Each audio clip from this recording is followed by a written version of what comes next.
Donald Duck has been discovered. This time around, we no need to grieve for them. The agility of a lion is not tantamount to fear.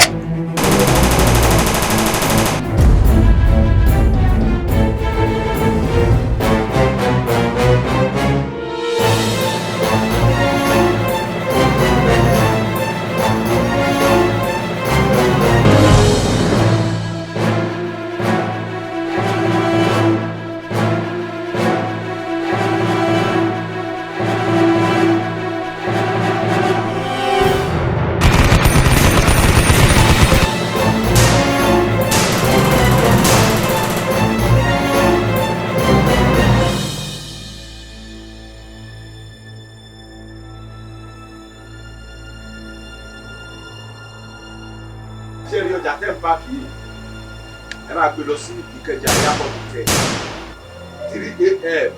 the flight ẹ máa land. You go check wetin dey happen for outside.